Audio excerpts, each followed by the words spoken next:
Welcome back to Middle Tennessee Gin Review. Welcome Big Ange back too. So, I bought this number here. um, yes, sweetness. So anyway, last year, 2019, um, I did a whiskey tour in Kentucky by myself, which was awesome. Everyone else on the tour, they were in a group, and but they accepted me, and we all went to about six, maybe it was seven distilleries. It was a little tour bus, and they take you to each one, and in each distillery, you get to sample the spirits, which is awesome. And at the time, corn was in season, and most of the distilleries that we went to uh, sampled the corn as well as the spirits. So, which was really cool. I mean, come on, corn and whiskey, you can't go wrong.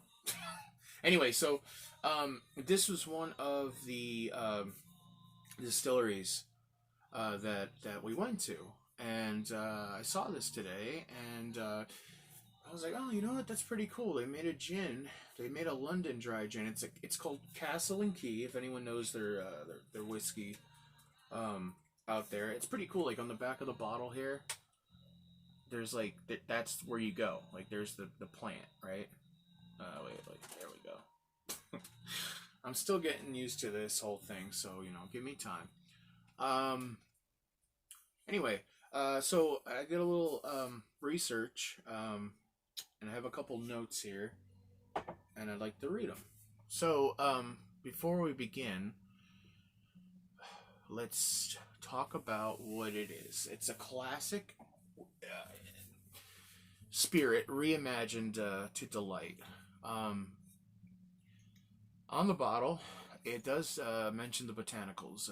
There's chamomile, ginger, rosemary, lemon, verbena, licorice root, angelica root. I got a feeling it's going to be spicy. Coriander, and of course juniper. Juniper's got to be there. Remember we talked about that in the last review. 750, standard size for a bottle. Now the alcohol content is a little higher.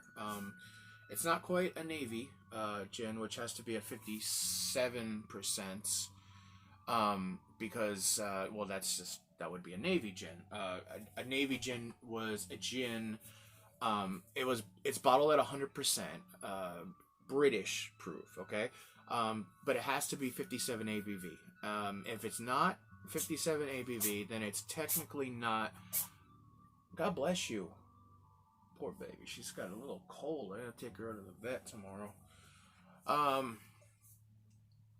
Don't think the coronavirus either. No. She's doing good. But I have a friend who has 2 cats, and I told her today about it, and she said, you better take her to the vet. So, yeah, I'm going to be doing that tomorrow. Anyway, back to the gin, and I'm sorry. I know sometimes there's tangents. My mind's going a million miles in different ways, so we'll go back to the Navy-style gin, okay? 57% is important, okay? It has to be at 57, or technically it is just a high-strength gin, which they also put that on the bottle. Anyway, so this is not a navy gin. We're going to go back to the London Dry Gin, and the London Dry Gin technically it's a neutral spirit, okay? It's flavored with juniper, number 1. We said this yesterday, and other botanicals. Here in the U.S., it has to be a minimum of 40%. In the EU, it has to be, the minimum is 37.5, 37.5%. So they're a little bit weaker, but I've had a few from England, and they are awesome. I really, really, really admire a true London Dry. Anyway, so there's no artificial flavors or colors. They can't be added to the spirit. for a London Dry. All right, it's like this one here, which you could see. It's clearly visible through. You could see the botanist right behind it. You remember that? Gotta stop doing that, huh? Y'all love it though, I know. Only water, neutral grains, and sugar can be added. But if they're gonna add sugar into a gin, which they do, mostly you're gonna find nowadays the Old Tom style. 2 years back, actually 3 years now, Old Tom was a distant relative of what we got here, the London Dry. And there was no companies, distilleries anywhere in the world that were producing Old Tom. We're going to get into Old Tom eventually because I absolutely love it. Some people call it the missing link between Giniver, which is the originator of gin. Before gin, there was Giniver. And then in the middle of the two, there was the Old Tom. So, it was in the 18th century. There was a whole thing that happened in England. The gin riots. It was crazy. There was a crazy time in the 18th century. We're gonna get into that when we get into the Old Tom. But we're gonna go back to this right here, the Castle and Key. All right. So it says I did a little research, like I said. They begin with the rye whiskey, okay, and then they distill it into a vodka, and then they take the vodka and distill it. The vodka distillate is then infused with juniper and the 7 herbs and botanicals that we read before. They say the result is a distinct, complex, and heavy aromatic flavor profile. We're gonna see if that holds true to what it is. All right, so without further ado, let's open this bastard up.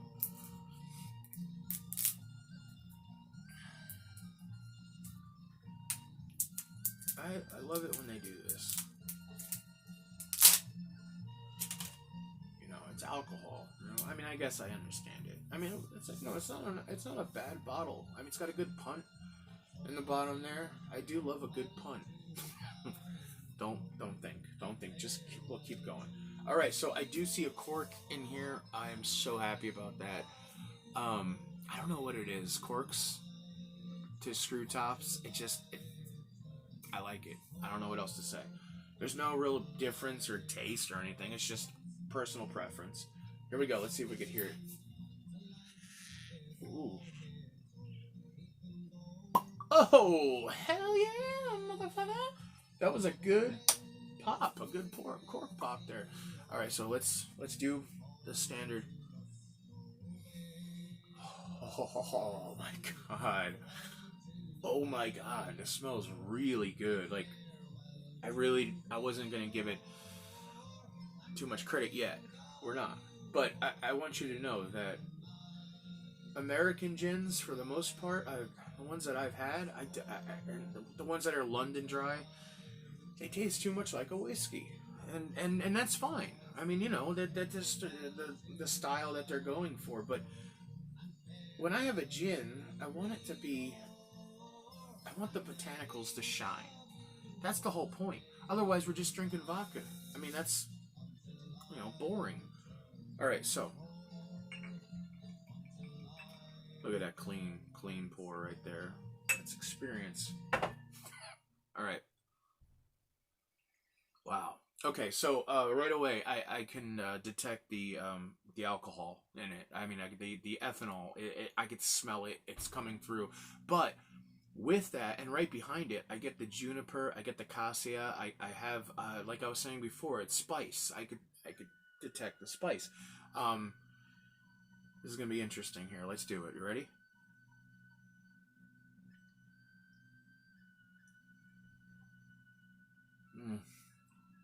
Oh my God. It's strong, man. Oh man, it's good. Oh man, oh, that is friggin' amazing. I really didn't think it was going to be as good as it is. Okay, so right at the forefront, I'm getting a bright floral, subtle baking spices right at the tip of the tongue. It's soft pine. It's not the the resinous pine, like pine sol or old man cologne, like which most people when they first had gin, they probably had a bottle of their parents' Gordon's that was in a plastic jug, which I do have somewhere over here, just because you know I'm a gin guy. And don't get me wrong. I mean, that gin was amazing back in the day. Even James Bond loved it. It was his gin of choice. But it's too much like floor cleaner. And I think a lot of people who started drinking, they probably, raided the liquor cabinet and tried that gin, and they hated it. And they carry that on. So a lot of times when I talk to people that do drink, I come across the same thing. I don't like gin. Oh, well, why? Why don't you like gin? Well, it just doesn't taste like anything else. It tastes like cologne or floor cleaner. That's my voice, by the way, in my head when I'm doing other people. Just so you know, we're clear. All right, so let's get back to this because this is very interesting. All right. Mm, whew, man. You could ignite that. I mean, that is really really strong. The alcohol, the ethanol, right away. It's powerful. It hits you hard, real fast, which is awesome. I love that. It definitely does taste like it's a rye. Okay, that so they did use where are we at here? I know it says it right here. Okay, so the grain, it's important. The grain is very important to a gin. 17% is yellow corn, like I was saying before. When they give you the taste test, I love that. 63% is rye, which is what I taste, and 20% is malted barley. So they have a selection of grain that they would use for their whiskey. I mean, that is really cool. All right, I'm getting a little too excited over this. Let me calm down. You know what else is great, and I love this. Certain gins do. They put batch numbers and bottle numbers on here, right? So this is their 12th batch that they made, right? And this is bottle number 14,601. Eh. Imagine if you had 14,602 or 6,000. Or, I'm sorry, 14,600. Imagine if you had that bottle and, I have like in between bottle. I don't know what that means. All right, so I'm still tasting. I'm getting citrus now. It's creamy. It's creamy on the tongue. I still have it there. The alcohol is still definitely there. My face is getting no, it's not getting too red yet, so that's good. I still got a little bit more in me here before I really start celebrating this gin and experimenting with cocktails and we're gonna do the GNT. We're definitely. I mean that's a given. I have to. I already got my glass here, but my ice is starting to melt. There's a video I just did of my ice, of how I make it, how I make my clear ice. I don't want to drink this, so the water, I mean, because it's going to take away from the alcohol right now. So let me just pour off this. All right. So citrus, the lemon, verbena. Verbena. I had to look that up. I had no idea. It's a Kentucky native.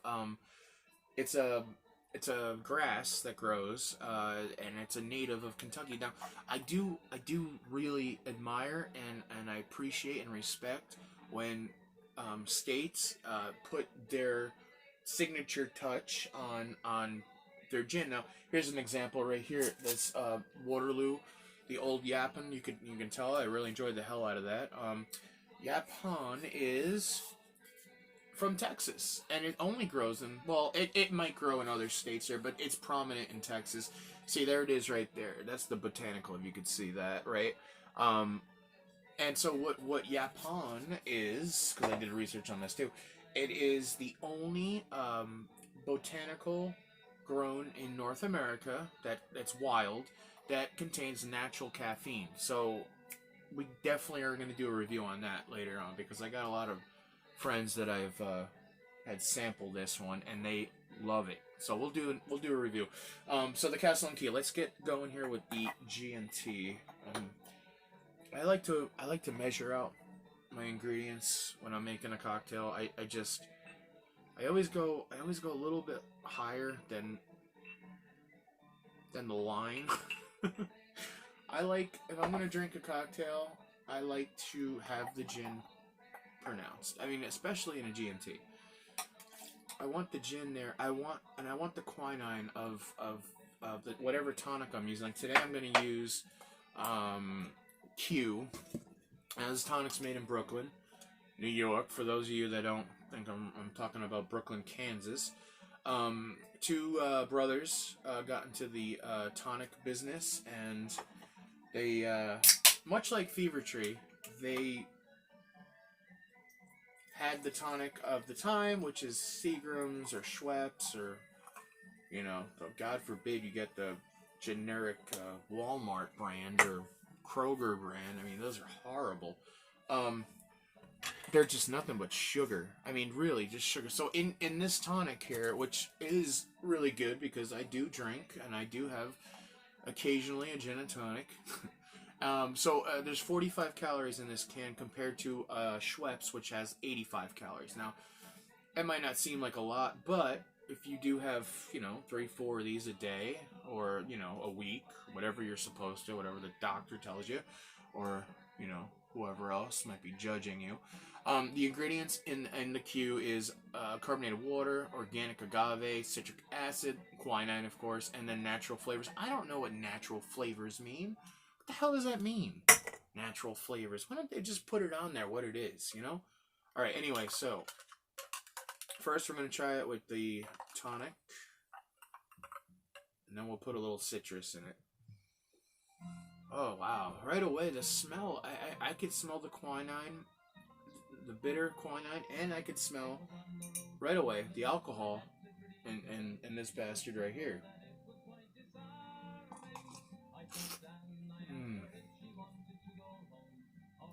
Okay. It needs citrus. Alright? But it is good. It's good. It's shining through. The gin is definitely shining through. Ice cold. Can't complain. So the citrus of choice obviously is going to be a lime. Alright? That's number one. But I do like to use other citrus when doing tastings. Just because you never know what really is going to bring out the true flavors of the gin and the tonic and all that is good in this class here.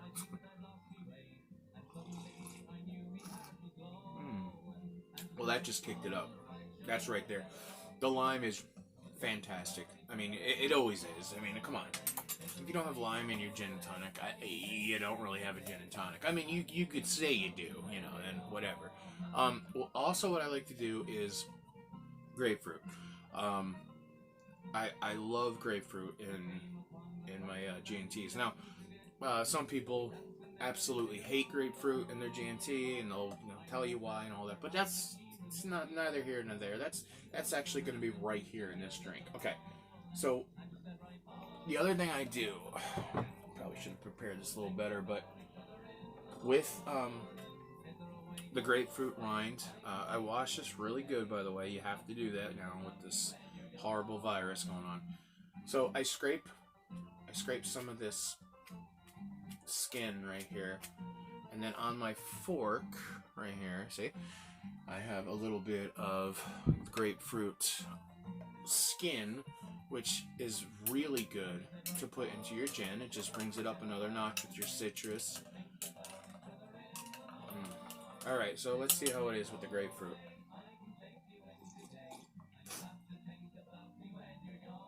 Just brought it up another step. I mean, that's just perfect. Okay, so really good. I mean, if you can find this, I don't know if you can. That's the problem. I mean, obviously here in Tennessee and Kentucky, you definitely could find it. Probably in most liquor stores. It is a limited batch, so I'm not even sure if they still make it anymore because This bottle here was made in 2017. And sometimes that's what happens. They do a trial or they bring in another spirit. The whiskey producers. I'm really taken aback by this. I've had a few uh, American Southern style gins, and a lot of them I just really don't respect or appreciate because it doesn't seem like they're bringing in the London Dry aspect of it. It's like they're taking their whiskey and they're just putting botanicals in, and that's it, and they call it a gin, throw it out, and you go to the store and you pay $30 for this bottle. Actually, this bottle right here was really reasonable. It was $28. That's not too bad for a 750, like I was saying on my last review. So all right, so let's do. I did a little more research on this right here, and let's go over where we're at. Okay, so we did do the aroma, right? It was bright, floral. On the forefront, I did right away. We smelled. I smelled the. We smelled. I smelled the juniper, which is awesome, but also the ethanol. So it is a strong. It is a strong gin. I mean, it's not something to laugh at. I mean, if you're gonna drink, a few shots of this, it's gonna be like whiskey. I mean, it's gonna be that effect. So, be careful out there. I don't care what you do. Mm. I hate that when people tell me that. Oh, be careful drinking. I was okay. All right. Why don't you just be careful living, right? Yeah. Anyway, um, so I taste the citrus. Still, I taste the quinine, obviously, with the bitters in the tonic. There's like a spicy ginger that's coming out. I love that. I love like a spice cookie taste, and that's what the orris root does. The licorice does. I mean, it brings the spice cookie holidays taste. You know what I mean. You've probably had one before. You probably don't like them, or you really do, and this would be a good gin for you then, if you really do. So chamomile flower. So chamomile is grows everywhere. And right outside my door here, I was harvesting some that's growing wild, and I did make a really good tea the other day. I did a pennyroyal the other day, and then the day after, I made a really nice batch of chamomile. I mean, it's everywhere. You guys could look out your door. I'm sure it's there now. Anyway, it's springtime. Maybe not in Florida too much because it's the you guys are in your before summer, which is technically summer to us, but yeah, it's gonna be a doozy this year, I hear. So be careful, all my Florida friends down there.